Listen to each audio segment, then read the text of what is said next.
De Girobank is opgericht in 1996 en eigenlijk zie je dat vanaf het begin er moeite is om te komen tot een goed functionerende bank.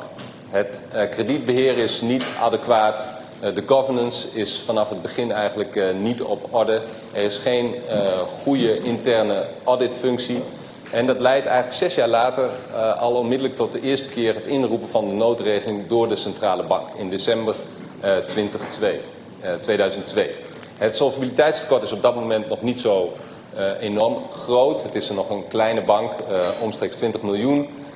En het lukt dan om 2 nieuwe aandeelhouders eigenlijk te interesseren om kapitaal te storten. In totaal om en nabij iets meer dan 25 miljoen.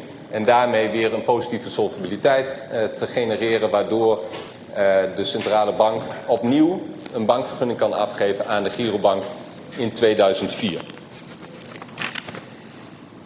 Nou, in 2004 of van 2004 tot 2010, dan zie je dat er een groei is. Een groei is van de bank. De bank wordt een wat grotere bank.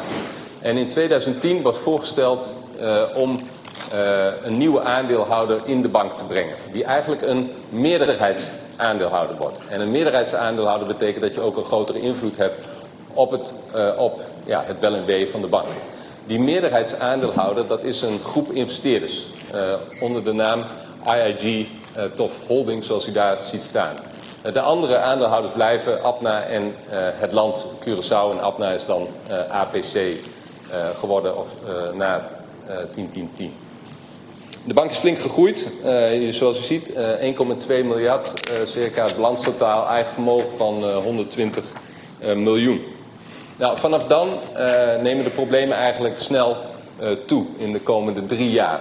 Je ziet dat er een heel hoog niveau van oninbare leningen ontstaan. Het kredietbeheer is niet op orde, het risicobeheer is niet op orde. Er wordt vaak niet afgelost op leningen en ook de interne auditfunctie functioneert niet goed meer. Er is geen naleving of onvoldoende naleving van de corporate governance richtlijnen van de bank, AML, CFT, niet op orde. Ook een hoog concentratierisico in de luchtvaartsector. En we zien ook dat er worden on-sites gedaan, onderzoeken bij de bank. Dan worden er instructies gegeven vanuit de centrale bank om aanpassingen te doen in die tekortkomingen die worden geconstateerd. En daar wordt eigenlijk geen of onvoldoende opvolging aan gegeven.